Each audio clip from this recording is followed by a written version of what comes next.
Hello, everyone. We have people joining the room now. We're going to give it a moment for everyone to move from the waiting room into the main room and to join us here. But thank you for coming today. As you're joining, it would be great if you could pop into the chat and let us know where you're joining from. City, country, we'd love to see sort of where people are joining, and we've got a nice big audience already, so we'd love to see that. Fantastic.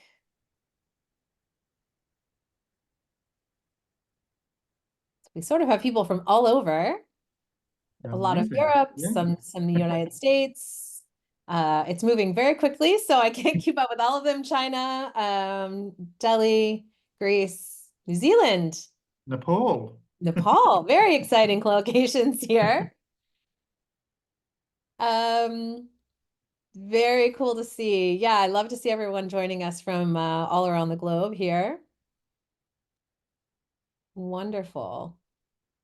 So we are going to get started in just a moment. We're just sort of getting the room opened for people to join in. So again, thank you so much for coming. My name is Jennifer Stotts. I am based in New York. I'm with Springer Nature and I work on our marketing team. And I just, while we're getting everyone into the room, want to give a couple of housekeeping tips for everyone. I know people are familiar with Zoom, but it's always helpful to have a bit of detail. We are going to be taking questions throughout the webinar here. So if you would use the chat that you're already using to show us where you're from, to put your questions in there, you can ask questions throughout the sessions. We're going to start with a bit of discussion. So we're going to save those questions until after that discussion and ask them all in one go. But we will take questions throughout. So please use the chat box where everyone is putting their locations in, and we'll kind of pull those questions and hold them until sort of towards the end of the event. You also have the opportunity to use captions if you would like. There's a show captions button on the bottom of your screen. Captions will be presented in English. That's the language this event will be presented in, but you can turn those captions on for yourself if you like. And then just one note, we will be having a very, very short survey at the end of this session. It will pop up automatically once this session ends, and we really ask you to stay on, complete the survey for us. That helps us get a good idea of what information and topics you want to hear from, and also lets us know how we did in this session. So we would love to hear from you. We have a good number of people already joining in the room, so I think we can start. I'm going to turn it over to David Payne from our Nature Careers team, and we'll get started. Thank you so much. Thanks very much, Jennifer, and welcome to you all. So so this is a panel discussion about hiring in science, and it's really lovely to see so many of you join, more than 300. We had more than 1,000 registrants to join today's event, and we'll be sending the video on demand to all of you, but thanks for those that came along today. And we hope the people that are joining us today, there's a nice mix there, I hope, of job seekers and hiring managers who are going to share their perspectives with us. So I'm David Payne. I'm Managing Editor for Careers and Supplements at Nature. And in a second, I'm going to introduce you to our three panelists. But the main reason we're here today is because earlier this year in the Careers editorial section, we surveyed more than 1,000 hirers in science, and we got responses from 77 different countries across academia, industry, and other sectors. So today's session will provide a snapshot of what they told us, including their thoughts on CVs, what they should contain, cover letters, interview questions they love to ask, and why. And we'll be asking similar questions today of our panelists, so I'm going to introduce you to them. First, we have Elsie Lauchlan. Hello, Elsie. So Elsie is a director at Thinks, Insight and Strategy, the research consultancy that we partnered with for this survey. Elsie is a long-standing friend of Nature's Careers section, and she's helped us in the past with surveys of our PhD students, postdocs, and other groups in science. Next, we have Eileen Parkes. Eileen is another long-standing friend of the Careers section. She trained in medicine and oncology at Queen's University in Belfast, and now she leads a translational lab at the University of Oxford, where she and her colleagues study the tumour microenvironment of aggressive cancers. Eileen started recruiting to her lab at Oxford right as the pandemic hit, and we may hear more about that later. And finally, we have Andreas Laustsen-Kiel, who's a more recent friend of ours. Andreas leads the Centre for Antibody Technologies at the Technical University of Denmark in Kongens Lyngby. And his role straddles academia and research commercialization, and his current focus is on snake bites, allergy, cancer, and infectious diseases. Andreas has also co-founded 8 companies, and he talked about his career as an academic and entrepreneur in a Nature Careers article earlier this year. We also have 2 Nature editorial colleagues on the line. We have Linda Nordling, who's a freelance science journalist, and she's been writing about our survey findings over the last few weeks, and she'll be doing more of that in the weeks to come. We also have Kendall Powell, who is Linda's editor, and Kendall is going to be monitoring the chat and choosing questions and comments to put to our panelists today. So I hope we have time at the end to include some of them.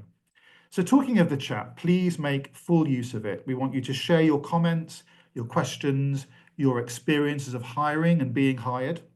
And before we put some of our questions to the panel, I will be putting some of those that have been submitted in advance by you when you registered to join this webinar today. So as a first step, I'm going to hand over to Elsie, who is going to take around 10 minutes, I think, to tell us about the survey and its findings. Hello, Elsie. Hi there. I'll just pull up the slides and I hope you can all see those. Back in June and July, Nature commissioned my company, Thinks Insight and Strategy, to survey lab leaders across academia, industry and other sectors about some of the highs and lows of hiring in science. To begin the research, we did conduct a series of interviews with hiring managers, and that helped inform some of the question design. We then went on to launch an online survey for which we received over 1,100 responses from hirers. As David has mentioned, this is a global survey. We heard from hirers from 77 different countries in total. 40% of our responses were from those based in Europe, just under a quarter from those in Asia, and a similar proportion from North and Central America. So to jump straight into our results, a key finding was that the most common challenge hirers said they faced in the recruitment process was a lack of high caliber candidates. And this was generally assessed based on skills, experience, and expertise. So we wanted to understand some of the perceptions of the quality of applicants in the last 12 months. We found that industry were generally more positive. So 73% suggested these applicants were of a high quality, but we saw a more split perception amongst those in academia. 49% suggested they were a lower quality, whereas 46% suggested these were a higher quality. And we also wanted to look at some of the trends compared to previous years. Again, industry here being more positive, 44% suggested the quality of current applicants were of a better quality compared to previous years, so there had been improvements. However, 43% of those hirers in academia suggested applicants were worse compared to some previous years. Now, looking at some of the recruitment channels, we found that half of hirers are using their own professional networks or workplace job boards to recruit, with around 1 in 3 directly targeting specific candidates with any job vacancies that are open. And overall, we found that hirers used a multitude of channels, not just using one, and that really indicated that they wanted to widen the candidate pool. In academia, they were most likely to be using their own professional network at 65%, and over half were also using workplace job boards. For industry, we're seeing a slightly different pattern here. They're most likely to use LinkedIn as a core channel, when we can see slightly lower proportions using the professional network and job boards. And we have also found that face-to-face is coming into play. So 41% of those in academia suggested they used this method, and 35% in industry. And this was generally talks or conferences. It was thought to be a really good place to meet candidates, and particularly being able to assess their passion or interest in the research or role. Now, when job vacancies won't open, 94% of hirers still received cold applications or inquiries, and almost 4 in 10 receive these at least monthly. Now, perceptions of these applications are generally more positive than negative overall. In terms of the frequency, academia were most likely to receive these regularly, 47% receiving them weekly or monthly, compared to 35% in industry. And as I said, perceptions were generally positive. 55% believed these were harmless, with only 17% finding these cold applications irritating. And 43% believed this was an effective method, compared to 26% who believed they were ineffective. And we did find a correlation between the frequency that hirers received these and their perceptions. So those who received them less frequently generally were more positive and felt they were harmless and an effective method. Now, of those who were receiving cold applications or inquiries, 57% tended to or always responded to these requests, so just over half. And we wanted to find out what factors might increase the likelihood of a response to one of these requests. Now, coming top here was whether an individual demonstrated knowledge of the workplace or research that a hirer was conducting. So if you've done that background research, this was more likely to elicit a response from a hirer. And some other important factors here included whether the message was professional, if it was personalised, if there was a job vacancy open in the first instance, and also if the individual was known to a colleague or peer. And that final point, I think, really underlines some of the importance of more broader networking. We also wanted to explore whether hirers were using technology to support their processes, to see if technological advancements had impacted the way that hirers are recruiting. Overall, we found that 71% of hirers are not using artificial intelligence or AI as part of the application process currently. And those in academia are particularly less likely to suggest they'd embrace this in the future. Now, 89% of those in academia were not using AI and 48% of those in industry. For academia, they were particularly unlikely to suggest they consider using it in the future, with many suggesting it wasn't built into current processes and it wasn't an area that they were looking to prioritise investment. There were also some concerns around the use of AI in terms of diversity and inclusion, particularly a risk of any algorithms overlooking important background information when screening applications. But those who are using it, they're doing so to design interview questions, to screen applications, and also to manage the sheer volume of applications that they are receiving. We also looked at what hirers are looking for as part of the application, and ultimately they want candidates to showcase their knowledge of the research and role and to tailor their application and responses to the job. And this leads us on to some of the most common mistakes that candidates are making. Coming top is a lack of knowledge about the research that's being undertaken at the institution. This was a particular problem for academic hirers, as was generic responses. So again, not tailoring those to the job spec or the role, overconfidence, a lack of knowledge about the role, as well as poor preparation for questions. Now, the recruitment process can be made up of multiple stages, and that might include a CV, a cover letter, an interview, or even a task. But it was the interviews that are considered the most important part of the process for hirers. And this is really where soft skill gaps begin to emerge. And offers were thought to really hinge on performance within the interview. We asked hirers if they had two candidates who demonstrated really similar levels of technical ability and experience, what factors would help them make the final decision on who to hire? So what factors would really tip the scale on who to choose? Coming top here was communication and interpersonal skills. This is particularly important for industry hirers. Personality was key, as was fit with the team and cultural fit, again, particularly important for academia. Teamwork and collaboration skills was key, as was passion and enthusiasm and motivation. So being able to demonstrate these skills and areas will help you tip the scales if you're up against candidates with very similar levels of experience. We also asked hirers if they could give one piece of advice to candidates to help them make their application stand out from the crowd, what that would be. And coming top here was being able to explain your strengths, why you should get the position, as well as being able to highlight skills and ability. Coming next was researching the position, again, particularly important for academic hirers who had addressed this as a problem. Being able to customize and tailor your application, being open, honest, and sincere, And finally, also ensuring that your responses are clear and concise, and bearing in mind that hirers are reviewing and evaluating a high number of applications. So ensuring that process is as easy as possible for them will help make your application stand out. And coming back to some of the skills, academia and industry hirers were broadly in agreement on some of the skills that they believe are most lacking, and that largely reflects soft skills. And this includes creative thinking, dedication, problem solving, passion, and independent working. These were generally thought to be lacking. Hirers wanted to see evidence of these skills, as well as candidates providing more tailored and thoughtful responses in relation to these areas. Some suggested you could consider how you can contribute to a lab's area of work to really demonstrate some of these, particularly around creative thinking and problem solving.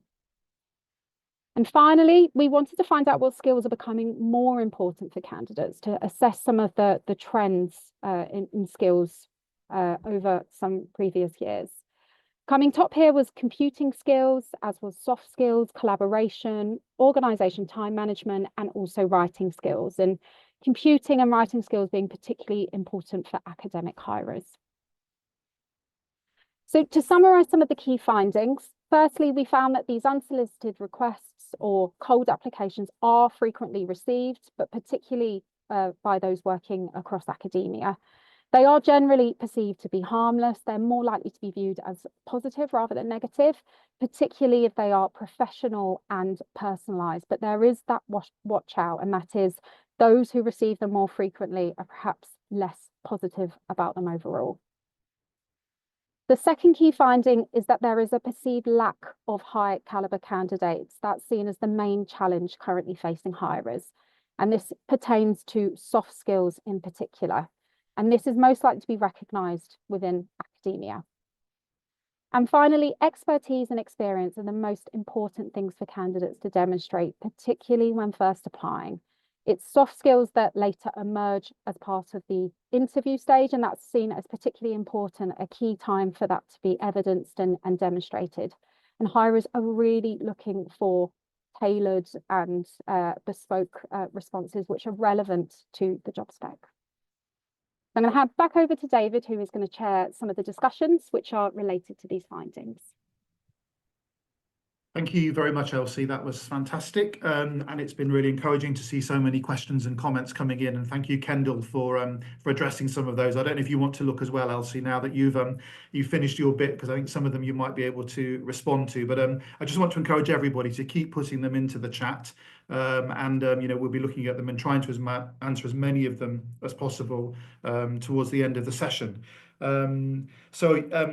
I just wanted to kind of start to ask Eileen and Andreas some questions about the slide deck that they've just seen. And I just want to ask both of you really, what was it in that slide deck that Elsie just presented that kind of surprised you or resonated with you? For me, I was quite taken with this kind of caliber of candidates comment really, and I know how hard scientists in training work, and it just kind of intrigued me a little bit. But that's me. But I would love to know. Let's start with you, Eileen. What leapt out for you when you first saw the slide deck?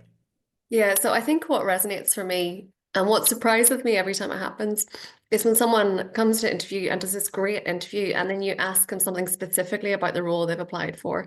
Like you've said, you're going to use this particular model in the job description, and you ask about it, and they don't know about it. So I think this lack of knowledge when applying really comes across in interviewing and applications. And for me, it's something that should be really easy to address. Like, I don't know if people are just sending out so many applications they don't have time, or what the issue is, but it's absolutely critical that you know about the job you're applying for. And when you do that, then you can really shine at interview. Great, thank you. That was great. Andreas, yes, back to you. Similar question to you, really. So, you've seen the slide deck. What leapt out at you? What impressions does it give you? What resonated? Yes, so I mean, I agree that it might be a little bit surprising with this the lack of the high caliber candidates. I can say for postdoc positions, what I hear at my university is that we see the same thing, especially during the COVID years, and afterwards we saw sort of a drop in the quality measured on many different ways amongst postdocs, not necessarily for PhD students. but I guess people need, in many cases, at least if it's in the life sciences, to do a PhD to get a research position also in industry. So there we still see, you could say, a representative sample of all students, whereas with the postdocs, it might have been, it might be a bit biased and has changed, also due to salaries going much higher in industry after COVID compared to academia, at least in Scandinavia. But I think that's true in other parts of the world as well. But maybe one thing that surprised me a little bit is, well, not surprised me, but more like a thought is, I would say that unsolicited applications is perhaps a bit of a double-edged sword. It's not like I would advise anyone to do it or not to do it, but if you do it, you need to do it properly. You should definitely not put in things you don't know anything about. It will appear at the interview, very likely. And you need to actually research the position, the group, or the job, or the company you are applying for. I would say it might often be harmless, but if people, they write a very generic mail, very generic cover letter, it's a waste of my time, and they kind of disqualify themselves a little bit, because I know if they're not going to research my group, they're probably not going to research other things very well either. So I would not say that they are harmless. In many cases, if I see that they are not aligned at all with what my group does, it disqualifies you. Great. No, thank you for that honesty. Yeah. I'm just going to stay with you, Andreas, here, because I'm really curious to get your thoughts on another thing that leapt out for me with the slide deck was why you think industry will have this more sort of optimistic view about the caliber of candidates. You know that world very well, so I'd love to know, where you think that's coming from.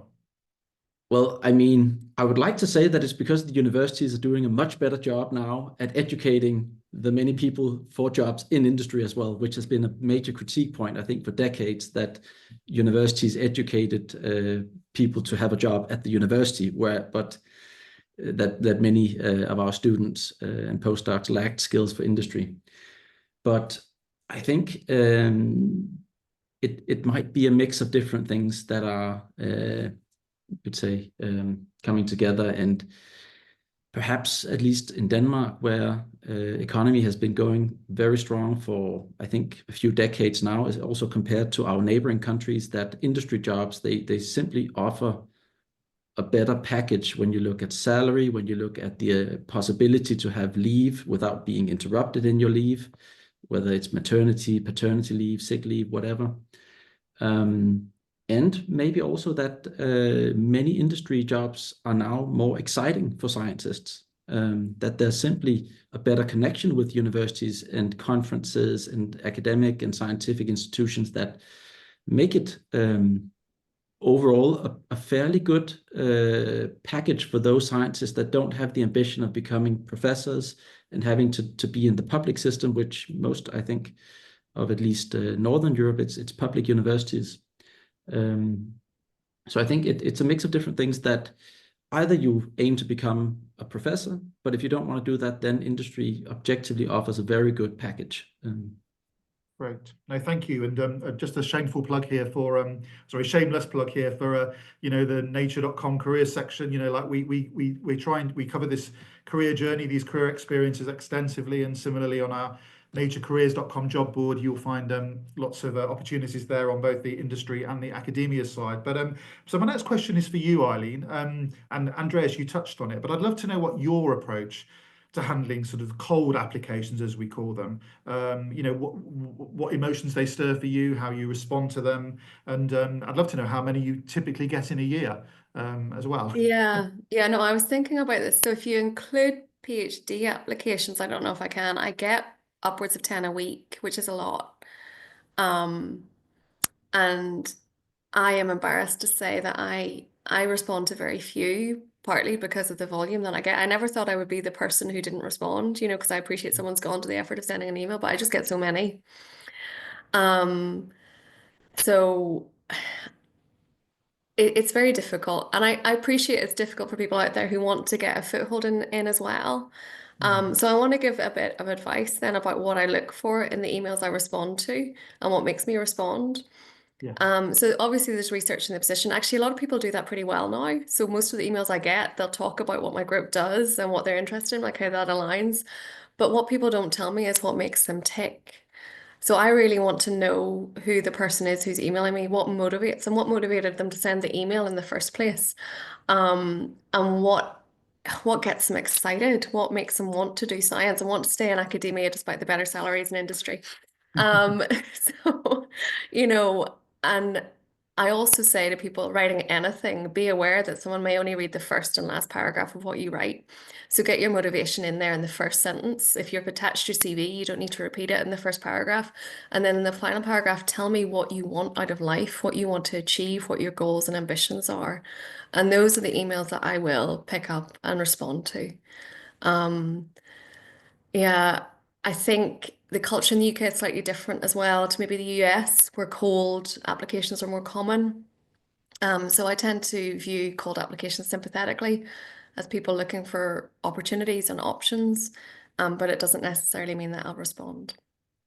Fantastic. Thank you very much, and great advice there. So yes, so I've got another one for both of you. And in fact, if you'd read this week's Nature Careers, well, it's not out yet, the print version, but we've got a whole article on killer questions, and how to handle sort of some of those left field questions that get asked at interviews. But I'd love to know from both of you what the killer question is that you often ask at interviews, that really tests the candidate and assesses their ability to do the job, and also how easy they'll fit into your team. So I'll go to you first, Andreas, for this question. Yeah, what killer question do you often ask at interview to kind of really test that the candidate?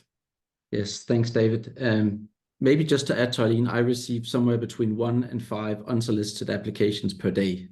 Wow. So I don't even count it per year. So just people, I think, that are applying to research groups that, at least in my part of the world, that have funding and so on, they're up against many other people that are applying. So I actually respond to all of them, but many of them simply just get like a link to my website where it says join us, and it's not actually an invitation to join us. It's more like actually read how hard it is to get in, and that you have to apply for listed positions. That's the legislation in Denmark. You cannot just make up a job and hire someone. It actually has to go through a formal process. And I think that's true in many parts of at least Western academia, perhaps also elsewhere. But the killer question, I don't think I actually have one. It depends very much on the position, whether I'm hiring a lab technician, whether I'm hiring a PhD student or postdoc, and depends on the project. It also depends on whether I'm hiring someone in my academic group or someone in one of the startups that we've spun out. But generally, I try to ask two questions within 2 different themes. One about collaboration, where I ask them to explain how they have collaborated with others. And there I try to figure out, do they actually understand what collaboration, being a good collaborator means? Because many confuse being helpful and nice with being a good collaborator. It's good to be helpful and nice, but it's not enough. You also need to be able to communicate timely, proactively, and coordinate with your colleagues to be a good collaborator.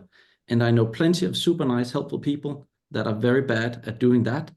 And they are complicated to work with because it ends up being me that have to then deal with all the communication and coordination and management.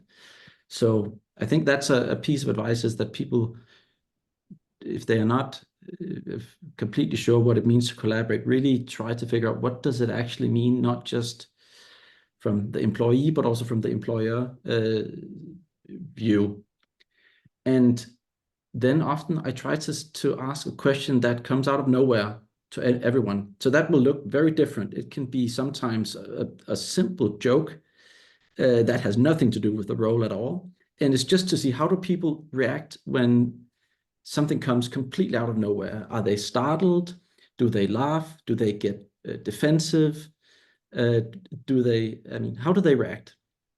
A lot of people are quite trained in both writing applications and going to interview and answering formal questions with formal answers. And that's not how reality in Denmark is. You sometimes get a question out of nowhere. You need to think on your feet and respond fairly quickly. It's also fine if people simply respond quickly, say, I didn't catch that. Can you elaborate? That also tells me a little bit about how they handle being in a maybe slightly uncomfortable, or maybe not uncomfortable, but a situation where they don't know what the answer is, like what was even the question. So I try to see how do they act under such, you could call it uncertainty.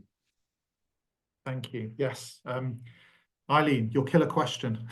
Yeah, no, those are both great. I'm getting tips here about further. Me too. Yeah. So I don't want to give away all of them, obviously. I always ask about conflict, though. I ask how people handle conflict, and I'll ask for an example. And it has to be a real life example. I don't believe people when they tell me that they've never experienced conflict. So, you know, you need to think hard about how you do handle conflict. And this has been either something that's made me decide to hire someone or decide to not hire someone. So for the example where I decided to hire someone, it was quite a difficult situation they were in, and they had to stand their ground and stand up for what they felt was right when they were being challenged by other people. And when they expressed this in interview, I just knew that they were the right person for the group, and that they would be someone who would stand by their convictions and, you know, push back when they needed to. So it doesn't have to be like a soft conflict or something very easy to deal with. It could be something challenging, but it needs to tell me something about you. I like to ask about reproducibility as well. So what if you've done an experiment and then someone else comes to you at a conference and said, I couldn't reproduce that data? Kind of how would you handle that scenario? And I think that's telling about how people will be thoughtful about how they would address that and understand it and realize it's an issue. And back to what I said about the emails as well, motivation is really critical for me. So what makes you tick? What makes you excited? What makes you come to work every day? Why do you want to do this job? And I can be quite pushy here. I like to kind of push people right to the point of kind of, right, no, really tell me why this matters to you. Because I want people in the team who really want to be there. Great, thank you. Right, lovely. My next question, actually, I'm going to pass this one over. I might return to it later, but it was going to be about soft skills, and there's been quite a lot of comment in the chat about those. But yeah, just a final one from me before we go to some of the ones that have been submitted in advance, and then hopefully on to some of the ones that have been submitted during the course of this session. But we'd love to know, like, you know, as a hirer, what is now different compared to when you were first getting hired in science? You know, what different things are now valued? I'm going to stay with you for now, Eileen. Yeah. So yeah, how is it different? Tell us about that. Yeah, so I hope that it's different in that there are more diverse voices out there. So I was saying earlier, when I was being hired for some of my early positions for my PhD fellowship and actually for my first job as an academic, I was pregnant in the interviews, like quite early on. So I wasn't kind of showing, it wasn't obvious, but you know, I was really scared that someone might guess that, or that someone might realize, you know, that I was pregnant, and I was trying to, you know, put that in the back of my head. I was answering questions about, oh, where will you be in a year's time? Because I was thinking, well, in a year's time, I'm going to have a baby. But I really hope that now people can be more open about that kind of thing, and that we are more accepting of diversity and the fact that people have lives outside of work, and other interests and other things that they want to do. So I hope that that has improved, and that people feel they can bring more of who they are to the interview, and yeah, show that during the interview. Yeah, I think it has got harder as well for people. I think, you know, there's a lot of challenges in terms of getting who you are across. I think virtual interviews are harder for people than in person as well. I think, yeah, the accessibility of virtual interviews is good, but I think it's harder to get across who you are on a video screen than it is in person. Great, thank you. Andreas, I know when we talked about this question just before the session started today, you know, it was no surprise to me, but of course, because of your entrepreneurial background, you don't have too much of experience of being hired, because you're mostly the hirer. But I don't know, having listened to Eileen there and maybe looked at some of the comments in the chat, whether there's anything you want to add there.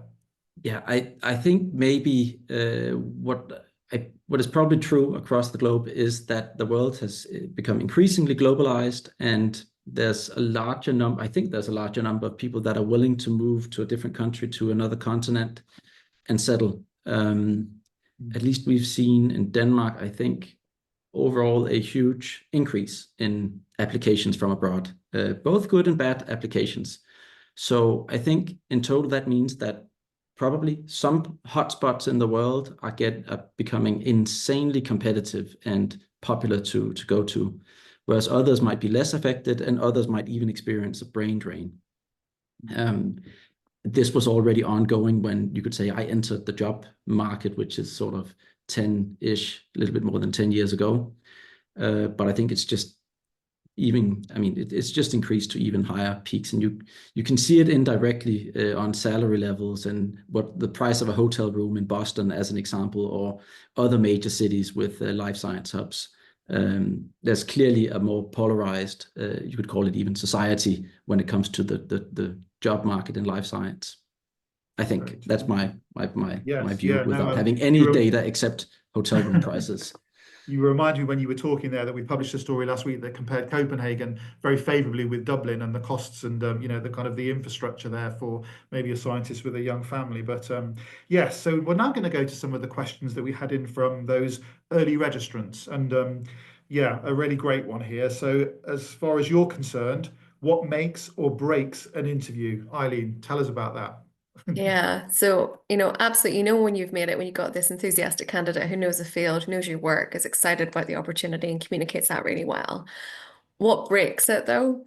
If someone is critical or disparaging of a previous PI, you may well have legitimate beef, but you don't bring that up at interview, and that's happened. If you blame others in the interview for things that went wrong rather than accepting responsibility, or if you are, how do I put this? If you don't respect the time for the interview, so if you put too much in your presentation or everything runs over, that also will make me less likely to offer a position. Fantastic, thank you. Yes, Andreas, I think you might have alluded to this in earlier answers when you were talking about the kind of some of the niceness and stuff. But yeah, anything else to add on what can make or break an interview?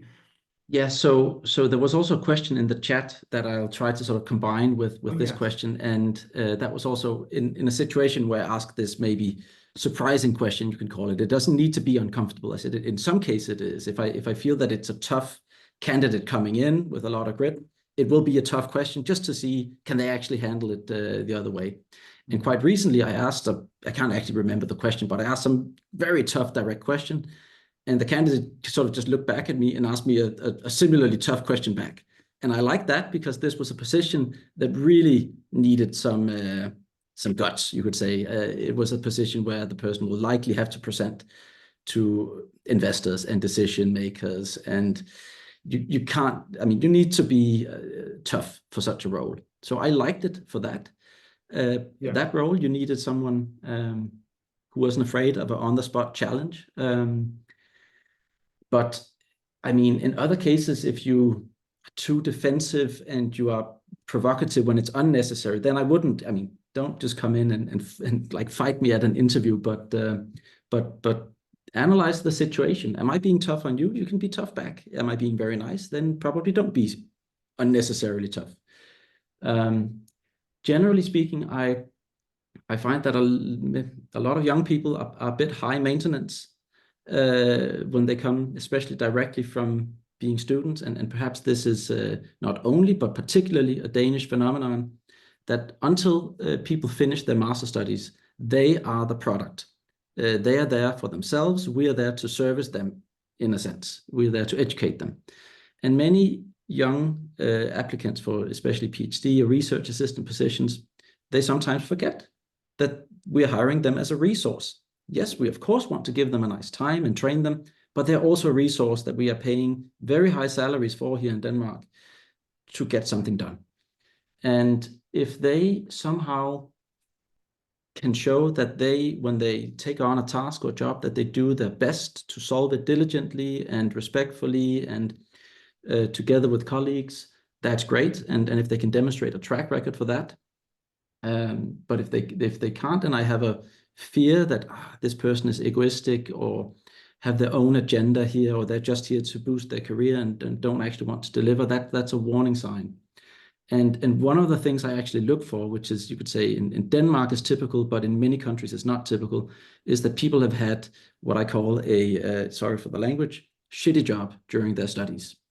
I don't know what else to call it, but something that is like objectively not fun and just very tough. It could be cleaning the floors in the basement of a company and showing that they've done that for 2 years diligently and with a smile. Then I know this person, if they can deal with a tough and not very motivating job, surely they will thrive in a fun and creative science job, and they won't despair when experiments are going wrong, and they'll get the motivation to keep, you know, experimenting or troubleshooting or doing all the tough parts of science. So sorry for the language, but I look for someone having had a tough time and Eileen, pressing the persevering. buttons there. Go on. Yeah, no, I completely agree. I mean, that resonates with me because coming back to diversity again, what I am looking for are people who have life experience, who've worked in a pub, who've worked in a bar, who've worked in a cafe, who've done these jobs that are challenging and have had to do that to make money to support themselves. I feel that that is the kind of person who will cope better when things go wrong, as they do, because you're trying to discover new things about life and how it works, right? So it's hard, things go wrong. So I feel that someone who has that kind of life experience will do better in the lab and do better in PhD and better in postdoc as well. Someone who has had a bunch of summer lab placements arranged by their parents' friends may not find that as easy. So yeah, I agree. Great. Thank you. Fantastic, both of you. Now, this next question doesn't surprise me at all, and I was reminded when it came in that we've covered this quite a lot in the section. It's about recommendation letters and how important you do or don't think they are in hiring decisions. So given that we've got you, Eileen, let's stay with you. So tell us about what role they play in your recruitment thinking. So for me, they're really critical. They're absolutely critical. I think when I started hiring, I found it really difficult, and I made some choices that maybe weren't the best at the time for me or for the person I hired. So I am really reading those letters in depth. I want them to be personal, to give me examples. And if I get something superficial, I will pick up the phone and try to speak to someone in the lab group to really understand this person. So I say it to PhD students, to postdocs, these letters are critical. Yeah.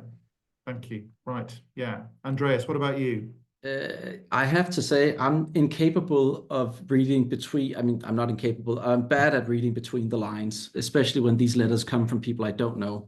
When they come from the US, all letters tend to be super, super positive, even when things according to Danish standards are sort of medium. And I have hired people based on recommendation letters, and I have regretted it because I clearly didn't read what the person didn't write. So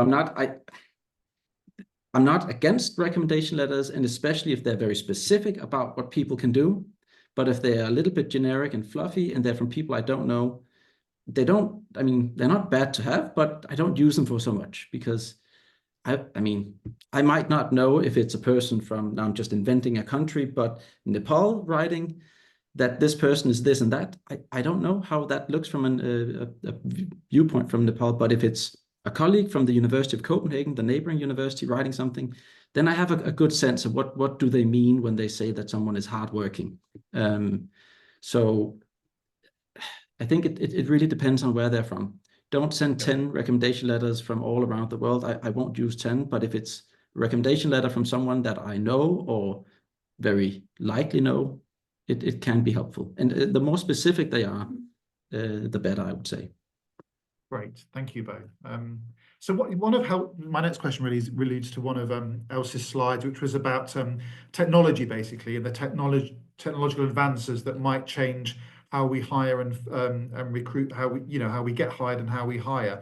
I'm talking about AI here. So we put this question in, and it was interesting to me that it's still very, very early stages, not surprisingly, but I'm just intrigued to know what you both think about sort of technology and how that may or may not change how you apply for a job and how you recruit somebody. So I'll go first to Andreas. Stay with you there. What are your thoughts about AI? You look like you're responding to chat as well, so thank you for that. I was trying to quickly answer just one of the questions coming in, but I don't have a strong opinion on it. There's no doubt that this is going to be used more and more, as we also heard in Elsie's presentation, both for generating good questions. I can imagine that you might ask an AI tool to look at the CV, look at the LinkedIn, and say, what would be a good killer question for this person? The same with the motivation letter. So that definitely, for people who are, maybe especially for people who are untrained in hiring, will probably ask AIs to generate questions more, is my guess. Thank you. For screening purposes, probably also. I heard my colleague at the Niels Bohr Institute, 2 days before deadline, he received 600 applications, formal applications for PhD position. Fortunately, they're very good at math in there, so I'm sure, and programming, so they can probably program an AI to help them with that. Right. Thank you very much for that. Yes.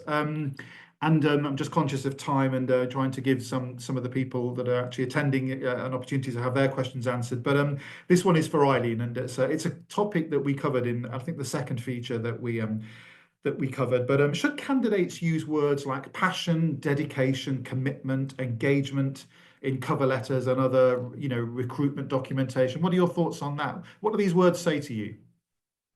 So the words themselves are meaningless without telling me what they mean to you. So yeah, I'm on a theme here, right?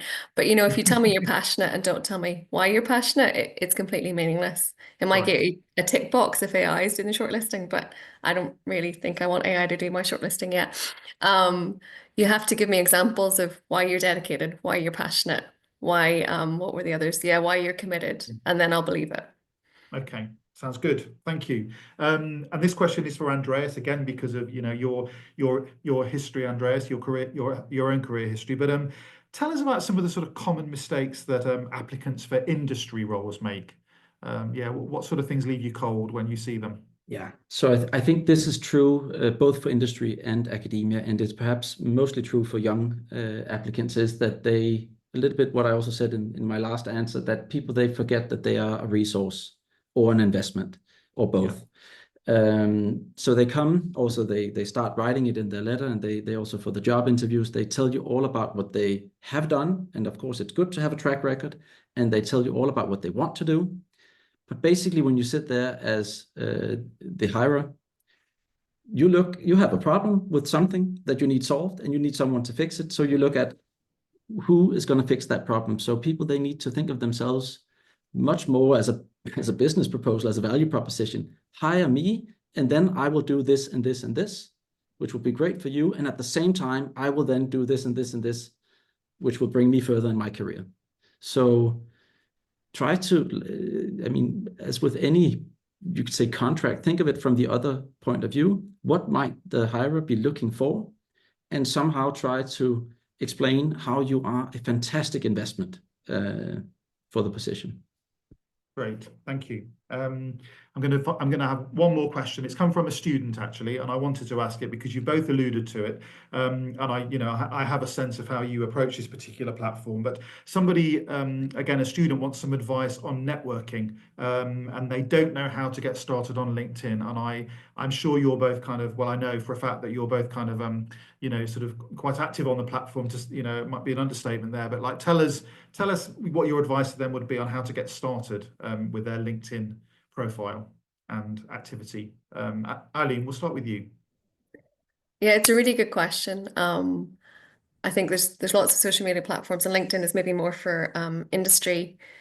But I think you just need to try and put who you are out there and what you're interested in, and then share like posts that resonate with you, and keep it science focused as much as you can. So read an interesting paper and write about that paper. Say, I read this paper, I really liked it because of this, and they did this cool technique. And then that starts to build your network. But when I was thinking about this, I was also thinking, if you can, I don't really like the word networking, it sounds quite fake, but if you can meet people in real life and connect with people that way, that's the best way to start to network and build people. And that comes from being genuinely interested in people and wanting to connect with them and being excited about what they do and being excited to share what you're interested in as well.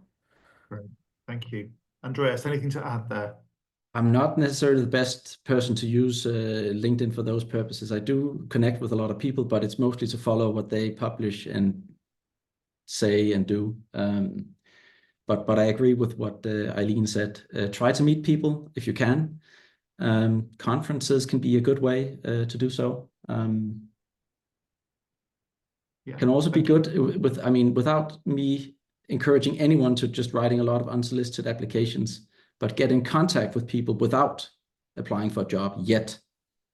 When you're a student, ask if you can come out because you're very interested. If you live nearby, ask if you can come out and see the work that you're doing, or maybe even better, ask the PI, do you have another PhD student who I can follow for a day? If you ask, can I follow you for a day? The answer will be no, because I go to a billion different meetings and it's not going to be relevant. And most of the time I answer emails and drink coffee, not very interesting. But maybe it wouldn't be, I mean, we have plenty of high school students coming out following our PhD students or master students for a day just to see how it is. And that's really nice and fun for us to do. And of course, then later we hope to see some of them again applying for a job. Great, thank you. Well, I'm very grateful to the two of you for your LinkedIn usage and for promoting this particular event, because of it, we've had a fantastic show and some great questions in. On that note, I'm now going to turn over to Kendall, my colleague, Senior Careers Editor at Nature, who's been monitoring the chat for us. So, Kendall, thank you for that. And tell me, what questions would you like Andreas and Eileen to answer? So we are not going to get to all of the questions today. There are really very many great ones in here. Some people pointed to a few resources. I pointed to the Hiring in Science collection page we have at Nature Careers. Someone also pointed to one at that other journal that we will not name, but I'm sure it's a good resource. So please, look at those pages that were posted into the chat. I'm just going by pure volume of questions, so I've got them in order of the most questions asked on this topic. This has come up, you guys have already touched on it a bit, but I'm going to ask you to do it again because we had so many questions about what makes a high caliber candidate. People asked what was the definition of that? What were the criteria used? And Elsie, I don't think we actually defined it in the survey, did we? We left that up to the hirers to determine what they meant by that.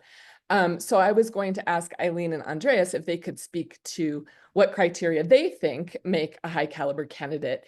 And then we also have kind of the flip side of that, which is come in from some people in the audience of how do you attract high caliber candidates to your positions that you're hiring for? So I would love it if you could speak to both parts of that. Right, thank you, Kendall. Shall we start with Andreas? We can. Often we don't need to do too much to attract a lot of high caliber candidates, except simply just posting it on the university website, because there are all these job robot machines that somehow find it and advertise it elsewhere. But I have to say, and this is not just because I'm sitting in this panel, that we have used Nature. I forget, I think it is called the Careers Portal. Sorry if it's actually called something else, but or Nature Jobs, I think it's called. We've used it, and I have to say we've often attracted high caliber candidates from countries we might otherwise not see so many candidates from. But other than that, I think as an academic, you attract automatically people that are very interested in what you do by publishing, by going to conferences and talking about your science, by being part of TED Talks or podcasts or similar types of radio or TV programs. And then having, I think, a reasonably good website that doesn't attract people, but if you can somehow get the curiosity and then they can read about what your group does, that then turns them over to applicants from just being slightly curious, I think. Perfect, thank you. Eileen, high caliber candidates, what do they look like? Yeah, what do high caliber candidates look like? So to even be shortlisted for some positions like PhD and postdoc, you need to have, high qualifications, so like a 4.0 GPA and a first, undergrad, and other experience like a master's. Not everyone can afford to do a master's, so if you've done a research assistant or technician post, what you've learned from that. Publications are great. If you can show me that you can write and get it published, that's fantastic. And experience, if you bring skills that I don't necessarily have, I'm not great at coding. If you can code, I already rank you more highly. But it is a difficult one to answer, and probably why it wasn't defined, because it does vary depending on who's hiring. I would say some universal truths to a high caliber candidate would be someone who communicates well, understands the position, has done their research, and cares about what they do. And if I may add, it's good to be able to document, what qualities you have. So if you are aiming to become a postdoc, it's good to have published papers because that's one of the major outputs, or patents or something like that. If you want to be a co-founder in a startup, it's good to be able to document that you've raised money before, you've actually hired and led a small team before. If you become a fisherman, it's probably good to be able to document you've caught a lot of fish. Even if you're suddenly being hired for something totally different, it's good to be able to document that you have an output from whatever job you do. And actually many people are not really able to do that. And so when I get two people saying, I'm really good at molecular biology, they're clearly not equally good just by saying it. One is clearly better than the other. So who can document how good they are is more likely to get the job. Thank you. I can infer from that what the opposite of that question is. So yeah, Kendall, is there another question you'd like the panel to answer today? Yeah, so another, one that we got tons and tons of questions on, and I've tried to distill them down to a couple of questions for you, is about soft skills. So, clearly very important in the hiring process, but a bit of a mystery as to how do you develop them, and then how do you show them off? So the two questions for you really are, how best to demonstrate your soft skills, both at the CV and cover letter stage, and then again at the interview stage. So that's the first part. And then the second part of that, the follow-up, is how do early career researchers work on or develop these soft skills? And we're talking about the ones that go beyond communication skills. That's the really obvious one people should be demonstrating in their hiring process. But what about creativity, problem solving, innovation, teamwork? Those are a little bit more of a mystery. So how do you show them off in your interview and in your application? And then how do you develop them as an early career researcher? Thanks, Kendall. Should maybe one of you answer one bit and one the other? So maybe Eileen, could you go for the earlier bit in the process, how you demonstrate them? Yeah. Okay. The application. Yes. Yes. So what I look for is what you do outside of work. So outside of work and study, what do you do? So are you a sports person? Do you play in a team? Are you in an orchestra? Are you passionate about a certain, sci-fi, or, what is it that gets you excited? How do you demonstrate that? So that then tells me your ability to connect with other people, your ability to form a team, to collaborate, yes. And also to your resilience and your ability to handle stress outside of work as well. So that's how I would expect that to be demonstrated. Great, thank you. Andreas, I'll just another way I suppose we could answer this is we haven't talked about sort of other things beyond the interview, and I don't know whether when you're recruiting that you include sort of lab visits or sort of presentations to the team and things. I don't know whether that for you is kind of provides an opportunity to demonstrate some soft skills, and for you what would brilliant look like in that context? Yeah, so typically I involve, depending of course on the position, but if let's say it's a PhD student or postdoc, I would often involve both an assistant professor, another postdoc, and a PhD student in the hiring process, not necessarily in one interview, but then as you say, have them visit the lab, have some more, you could say, informal discussion, get some kind of idea, what does the team think about this person? We've invited some out for dinner afterwards if they've flown in, and to get a feel, are they a good match? Yeah, and I think I would also just echo what Eileen says. It's not that it's super important exactly what you do outside of work, but it's often a conversation starter to get them to explain how they are motivated to either work hard or collaborate with others or seek let's say thought-provoking events, or like things that spark creativity. I've heard as a recommendation, and I have to say I've only experienced it was a good recommendation, is hire people that are elite at some sport. You think it's irrelevant for molecular biology, but I've had two really elite swimmers. One of them was on the national team, and basically what it shows is this person, if she decides to do something, it's okay to get up 5 o'clock every morning and train if she's really motivated. So this person, would not be afraid of hard work. Doesn't mean that that the person enjoys it, but shows that even if things get hard, they stay motivated and soldier on. Great. Yes, I think the equivalent of the elite sport for if I was being interviewed by Eileen was saying I had a paper round as a teenager and used to get up at 5 in the morning to deliver those newspapers back in the day when we had newspapers. Now it is 15:58 according to my watch. I know you're all in different time zones. I could carry on here. I suspect I won't be able to. So Jennifer actually says we can extend by a few minutes if we okay, want well, to if people want to stay, questions. let's do it. So yeah, should we do one more question, Kendall? Okay, Go for it. 2 more questions and then we'll go to your wrap up, David. Does that sound Yeah. good? Yeah. So one thing you might have touched on it. It's hard for me to listen and curate questions at the same time. Could either of you speak about if you use AI in your recruitment processes, or you know of people and organizations that do?